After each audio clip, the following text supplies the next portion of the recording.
Having said that, look at the drivers who are at the front of this field. Newman, Wildman, Coppin, Dillon, Bars. These are all drivers who are quick on the old Bridgestone YDSs. Yep. Still fine margins that these drivers are able to extract, and we're under starters orders now for 12 minutes here at Buckmore Park, round 1 of the Club 100 Lightweight Sprints Championship for 2023.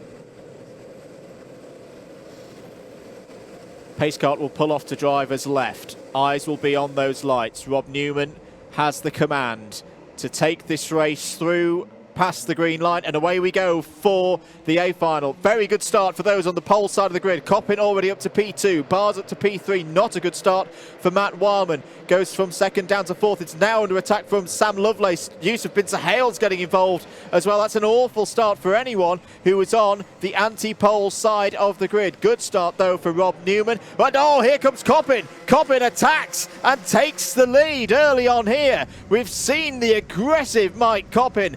He wants to win this championship this year, but Newman comes back on him. Down the inside, contact between the two of them as they go through paddock corner. Bars is now down the inside of Newman. What a start, Howard, to this A final. Yeah, do you know what I think it was? Just as they were rounding Cafe whilst they were under starters orders, I think Matt Wildman was slightly spooked by the fact that he seemed to be quite a way ahead of Newman, and he definitely didn't want to get that jump start penalty. I don't know it for a fact, but I just sensed that he was hesitant about that. And then Bars wide. Pedal. Yeah, Bars is wide indeed. Newman down the inside. And they're side by side now heading towards hairpin 2. Surely Newman will be able to hold the advantage on the inside there. So it's now Coppin, Newman, Bars and Lovelace, your top 4. I think Yusuf Bin Sahale has got through into P5 as well. Really good performance so far from the former York University BUKC driver. But it's Coppin from Newman, Bars, Lovelace, Bin Sahale. And I think Anwar Barul Smith is on the move as well. He started on the 7th row of the grid. He's already up into 10th place. Yeah, he'll need to... I said Andrew Ward's been on the move as well, Andrew, up to 16th at the moment. Here we go for the lead into turn number 1. Rob Newman, there's pod-to-pod contact there. But Rob Newman's going to be through. I don't think Mike Coppin's too happy about that. Ed Barr's now down the inside on Coppin as well. So even if Rob Newman wanted to redress the balance there to avoid a penalty, he can't. And now Lovelace, that was always going to be a bit bold. He chopped his line too shallow there, I think, to try and get through on Coppin, but wanted to avoid contact with Coppin and Bars. So it is now Rob Newman to the head of the field. Here's the opportunity then for the driver of the number 13 kart, the former Sheffield University driver in the BUKC. And there's a hit on the bollards there, so someone might be getting a cone warning. I think that might have been Lovelace, who's dropped off the back and is under attack by Bin Sahale. Bin Sahale side by side with Lovelace up the hill, and there's going to be opportunity for Matt Wildman as well. They may even be 3 abreast coming up to Cafe. Who's going to be in 3rd place? It's the 79 of Lovelace still. Bin Sahale has been passed though. Dante Dillon has got through on Bin Sahale and Wildman there. So it's Dante Dillon up into 5th place in the number 3. I'd say we'd want to look at the replay of Rob Newman's move, but there's so much going on in this race, I fear we might miss something. But that is definitely going to be a talking point afterwards. Anwar Barul Smith, ominously, is the fastest driver on circuit at the moment. He's in P7 now because he's got past Matt Wildman in the early stages of this race. There's your top 3 still. Newman, Bars and Coppin. Lovelace in 4th. Dante Dillon in 5th. 2 younger drivers who've both come through the BUKC in recent years. Yusuf Bin Sahale, you can join in amongst that group as well. Ed Bars looking to the inside of Rob Newman. Newman gives him the space. Bars takes the lead, but only for 1 corner. Newman, brilliant racecraft. He's definitely not lost it. He knew with the speed that Bars had on the approach through turn 1 that he was going to run wide through turn 2. Brilliant switchback from Newman. He retains the lead. Yeah, I'm delighted to say, though, I was wrong to say that he had the pace good enough to run away with it. This is brilliant. They're able to take the fight to each other here are Newman, Bars and Coppin. And behind them, the pace ain't too shabby either. Take it from me. But Dante Dillon has got by on Lovelace. There has been a change for 4th place there in the background. It's now the number 3 up in 4th, the number 79 in 5th. As they come round to finish another lap, then once again, are we going to see a carbon copy of last lap? No, we're not, because Newman's going to go tighter on the line into 1 to deter any move there from Ed Bars this time around. Fastest lap of the race from Dante Dillon, a 46.053 in his pursuit of this top 3 who have broken away slightly to this point in the race. But yeah, Newman was wise to that. He knows that Ed Bars had a strong run up the hill. Bars' good exit off of the Garda Senna complex at the bottom part of the circuit where they're heading towards right now. Through paddock corner they go. And you can see Dante Dillon and Sam Lovelace pushing like crazy in the background. And he's gone purple in sector number 2. This is the form that we've seen for Dante Dillon. Very different race format to what we've had in the BUKC. This is not a 25-minute sprint Enduro or even a 60-minute Enduro that Dante did solo at PFI a few weeks ago. This is a 12-minute sprint, but the form that he's been in, the speed that he's had, he's showing it again here in the sprints at Buckmore Park. He is the fastest driver on circuit, 2/10 quicker than Mike Coppin last time around. And Burrell Smith and Wallman here on your shot now. They get they know the deal as well. They're working together for now. This could become a 7-horse battle for the lead of this race. I feel a bit sorry for Yusuf Bin Sahel. He's trying to cling on to this. He's the highest placed Class 2 driver, actually. Don't feel like Yusuf. By quite a distance as well. By quite a distance. The pace is just really, really good ahead of him, that he's struggling to keep on terms with these guys. But he is driving really well, make no mistake about it. I know it's only round 1. Yeah. Does this race not have like BUKC super final feel to it? Just in the level of pace and competition that we've got here. 7 C1 drivers at the top of their game, even in these early stages of the year. It's closing up, Andrew. The top 7 separated by 3 seconds at this point now. And Anwar Burrell Smith, you would have seen on your screens there, the fastest lap of the race last time around. They're pushing each other along here. Dante Dillon's broken away a little bit from Sam Lovelace, but he doesn't really. There's Anwar down the inside, or up the inside, one should say, at Garda of Sam Lovelace. So he felt that the pace wasn't strong enough from Sam there, and Wildman's followed through as well. Lovelace will try and stay with them.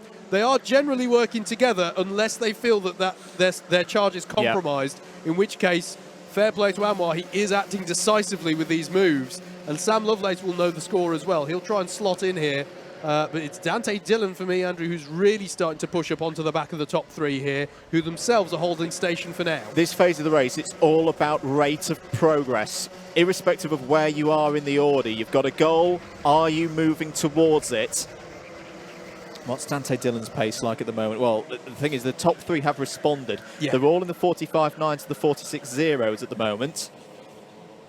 5 minutes to go. This has been a very, very good first A final of the year so far. Mike Coppin's looking for a move up the inside of Ed Bars for P2. Holds it to the inside. Just held back a little bit there to make sure he didn't run out wide. Through the second phase, through Henry's Bend. Very good move there by Mike Coppin, but he's wide out of and through hairpin number 2. He's got it back together, but that's a big, potentially big moment in this race, Howard, because Rob Newman has now, for the first time in probably the whole race, got a lead of, I would say, about 6 or 7 tenths. Yeah, this is his opportunity. If that doesn't look like much of a gap, that's something that Newman can work with. He really can, and Coppin and Bars now have to call a ceasefire. They have to work together to reel him back in, otherwise they're going to lose touch with him. That's how frenetic the pace is here. If you are going to do moves, you almost have to. It's almost like a tennis rally, right? You're not always sometimes it is right just to return a forehand and keep the rally going and not go for the killer shot at all points. You know, they've got to call quits for a bit and get back on it. Dante Dillon still pushing hard, and you can see we've seen consecutive fastest laps from Matt Wallman as well. He's pushing himself and Anwar Burrell Smith as hard as they can, but such are the margins here, and I don't know if they're going to do it. It depends how much battling goes on here amongst the top 3. And how much help they get from behind as well, because Dante Dillon has upped the pace again. He's gone purple through sector number 2 again. Can he take more time out and join the back of the Coppin Bars train? There he is. He's straining to get into the picture, quite literally. Anwar Burrell Smith is still there as well. He's the fastest driver on circuit, 45.723 for Anwar Burrell Smith. 3 1/4 minutes to go. Still can't call this one, Howard. No, absolutely not. I have to say, Sam Lovelace, he's doing his best to stay in touch with them, but he's. This is a. I agree with what you said about a super final feel to it, mate. The pace amongst this top 6, and that is in no way to take. Oh, there's a clip of the bollard there from Mike Coppin. I think got to be careful he just got away with that one. Yeah, but he's definitely on the ragged edge. I think Rob Newman is really, racking everything out of this card. And let's not forget, when we talk about Super Final, we refer to the very last race of a BUKC championship season, when you get your 3 classes of the individual drivers championship. You get the top 10 from each. You have a 30 driver race, and it's always one of the races of the year. Rob Newman has won that race in the past. He is a former BUKC. That's a big off. That is a very, very big off. Is that Stephen Westwood? It is, yeah. Stephen Westwood has had a huge off up at turn 1, I think it is. Now, that is going to neutralise one of the big overtaking opportunities of this circuit. 2 minutes to go. Yeah, I have not seen a Club 100 kart that deep in the tyres. Again, testament to the karts, testament to this circuit. That has gone in hard, ladies and gentlemen, and Stephen Westwood is able to walk away. It's still all closing up, though, amongst these top 6, Andrew. This could be really interesting. We're inside the last 2 minutes now. It's going to take something supreme to knock Rob Newman off. I know it's only maybe 2-3 kart lengths. It's enough for him to work with.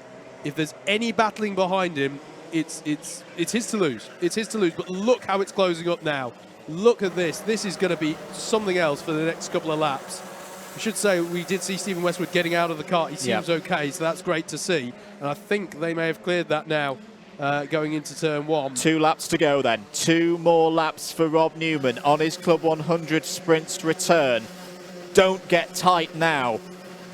Don't lose that fluidity that he's had throughout the whole day. But Mike Coppin is closing here, and Mike Coppin has won races in this situation around this circuit from this very position before. We saw it a few months ago when he beat last year's champion Fraser Brunson in a 1v1 round this circuit to culminate the 2022 season. They're going to see the last lap board in a moment's time. Mike Coppin has a little nibble there on the rear bumper of Rob Newman, but Rob Newman's resisted.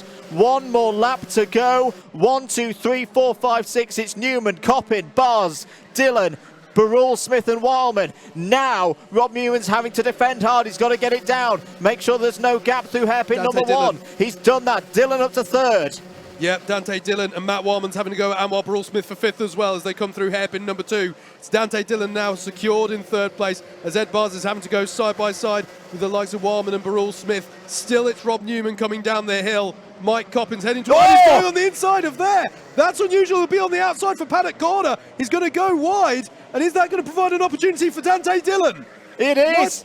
I have never seen a move like that done before. Mike Coppin's going to come around the final corner. He won to finish 2022. He wins to start 2023. Mike Coppin takes round 1 of the Club 100 Lightweight Sprints Championship with a... I have never seen anyone pull a move like that. Watch this on the second part of Simon's sweep. That is unbelievable. I have never, genuinely, I've been watching Club 100 racing for over 10 years. I have never seen that move pulled off. Now, I want to be clear. The first part, where he's on the left-hander, as far as I'm concerned, track limit's not a problem. His rear right tyre is on the right. Bizarrely, because he's kicking out the rear right tyre is within track limits. He's in track limits, yeah. My only question, it was a great move. My only question to play devil's advocate, any advantage gained by being wide out of paddock is my only question for that. Yes. That's my devil's advocate point. Yep. I'm not calling it. I'm just asking the question because Rob Newman was sort of bulked on the inside. I don't know. I really don't know with that one. Howard, I am shaking. That was, such a start to the A finals here this year. That is a big one. But we have had some post-race changes, haven't we? Already served through. We really have, and that's big. So, hear this. There is a track limits warning, penalty, to be clear, that's been applied to Mike Coppin there. So that has docked him 2 positions, and that means that Dante Dillon has been awarded with the win. That's the decision that's been made, though. What a morning and early afternoon session we've had here at Buckmore Park for the first round of Club 100 Sprints.